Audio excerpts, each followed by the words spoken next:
হযরত ওমর রাদিয়াল্লাহু তাআলা আনহুর কাছে না বইসা একেবারে ইহুদি বিশ্ব নবী মুহাম্মদুর রাসূলুল্লাহর কাছে বসছেন। বসার পরে ডাক দেয়া বলে, কি ব্যাপার, তোমার ওমর ডাকলো, ওমরের কাছে বসলা না, কিন্তু আমার কাছে বসলা কিসের জন্য বলো? ডাক দিয়া বলছি, ইয়া রাসূলুল্লাহ, আমি আপনাকে যতটা চিনি, যতটা জানি, ও পয়গম্বর, মদিনার মধ্যে সবচেয়ে নিরাপদ জায়গা হলো আপনার স্থান। জোরে বলুন সুবহানাল্লাহ। আপনার কাছে যদি বসি তাহলে দুনিয়ার কেউ আমাকে আক্রমণ করতে পারবে না, আর উমরের কাছে যদি বসি তাহলে থাপ্পড় খাওয়ার আশঙ্কা আছে না নাই? কথা বলেন, আছে না নাই?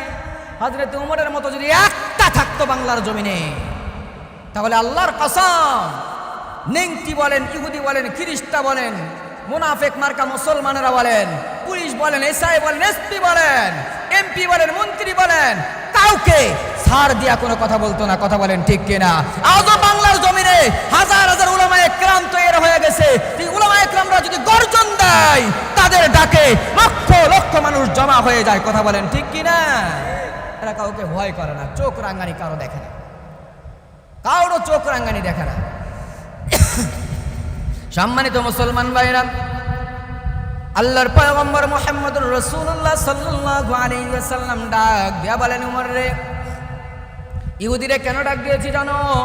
ইহুদিরে একটা কারণে ডাক দিয়েছি, ইহুদির চোখ মুখটা যেন শুকনো, ইহুদির মুখটা যেন মলিন হয়ে গেছে। আমি দূর থেকে তারে ফলো করেছি, দেখতেছি তার মনটা খারাপ, চোখটা যেন শুকনো, ঠোঁট দুটোর মধ্যে কোনো রস নাই, একেবারে শুকনো। এই জন্য আমি তারে ডাক দিয়েছি।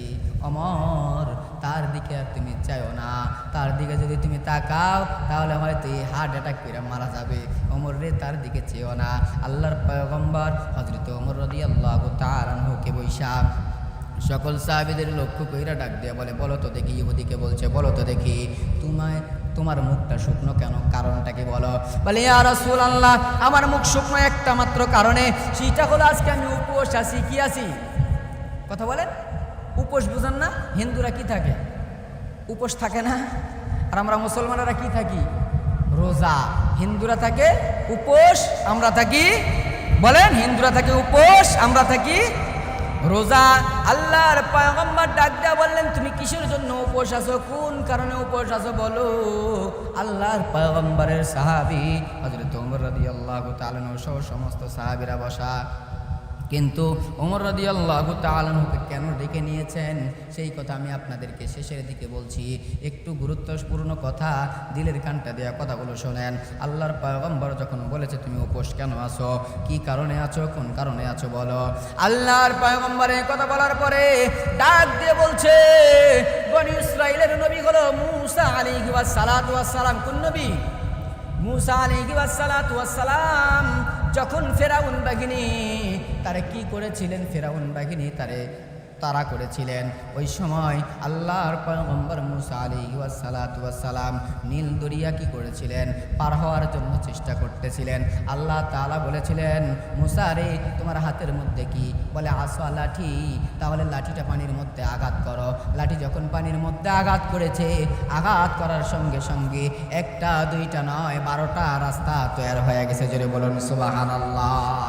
এত সুন্দর রাস্তা, কিতাবের মধ্যে লেখে রাস্তার মধ্যে গ্লাস সেট করা, মনে হয় ওপার কি আছে, পানির ভিতর দিয়া সমস্ত কিছু দেখা যাচ্ছে। জোরে বলুন সুবহানাল্লাহ। এত সুন্দর রাস্তা। আল্লাহর পয়গম্বর ওই পার হয়ে গেছে, ফেরাউন বাহিনী কাছে এসে দেখে, হাই রে, এত সুন্দর রাস্তা আমি আল্লাহ হয়ে কোনোদিন করতে পারি নাই। আমি তো আনাল হক, আমি খোদা বারবার বলছি, কিন্তু এত সুন্দর রাস্তা আমি তৈরি করতে পারি নাই।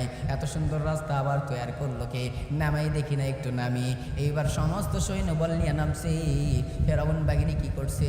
নামার সঙ্গে সঙ্গে আল্লাহ তাআলার মক্কর বুঝা বড় দাই, ওয়া মাকারু ওয়া মাকারাল্লাহ আল্লাহু খায়রুল মাকিরিন। আল্লাহু আকবার বলেন। নামছে, নামার সঙ্গে সঙ্গে পানিকে আল্লাহ হুকুম দিয়া দিল, ফাইনামা তুয়াল্লু ফাসাম্মা ওয়াজহুল্লাহ। কোন দিকে বান্দা আল্লাহর দিকে তাকাবা, কোন দিকে যাবা? ওয়ালিল্লাহিল মাশরিকু ওয়াল মাগরিব ফাইনামা তুয়াল্লু ফাসাম্মা ওয়াজহুল্লাহ। কোন দিকে তাকাইবা, ডান দিকে তাকাইবা, আল্লাহ আছে, বাম দিকে আল্লাহ আছে, সামনে আল্লাহ আছে, পিছনে আল্লাহ আছে। বান্দা যেই দিকে তাকাইবা সেই দিকে আল্লাহ আছে না নাই?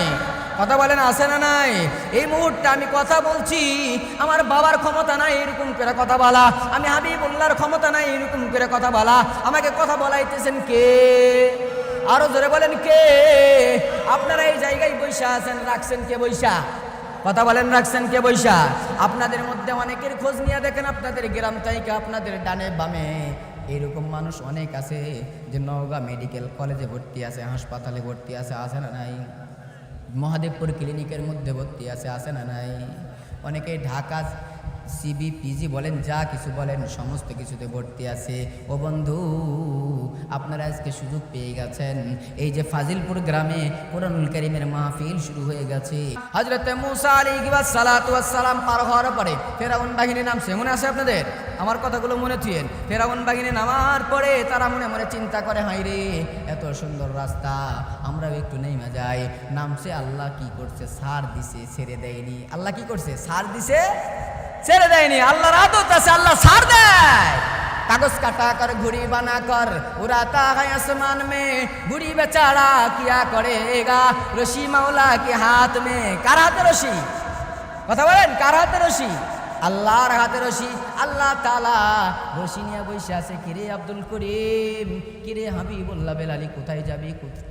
কোথায় ঘুরতেছিস? কোন জায়গা যাচ্ছিস? যা, সমস্যা নাই, কিন্তু রশি কিন্তু আমি আল্লাহর হাতের মধ্যে আছে, লাটিমটা। কথা বলেন ঠিক কিনা?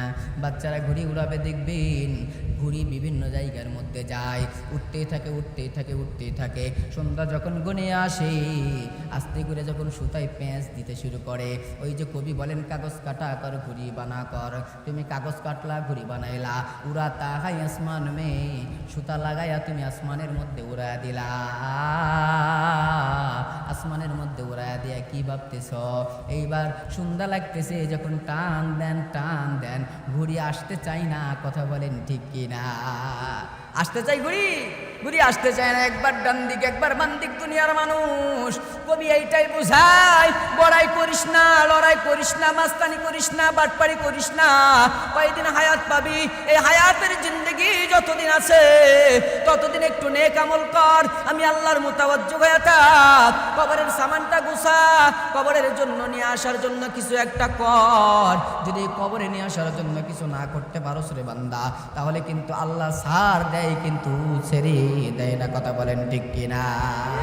কবরে ধরবে, দুনিয়াতে ধরতে পারছেন না, মনে করতেছেন আল্লাহ কিছুই কয় না।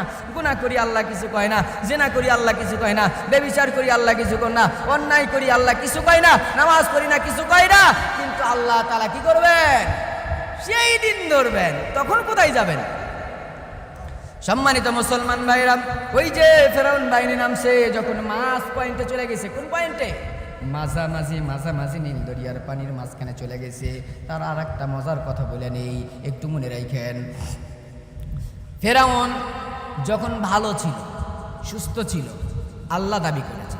ফেরাউন ওই ঘাটের মধ্যে বসতো, নদীর ঘাটের মধ্যে বৈশা বলতো, নীল দরিয়ার পানি, পূর্ব দিকে যাচ্ছিস, এখন পশ্চিম দিকে যা। নীল নদের পানি তাই যাইতো। নীল নদের পানিকে বলা হয়তো দাঁড়া যাইতো। এই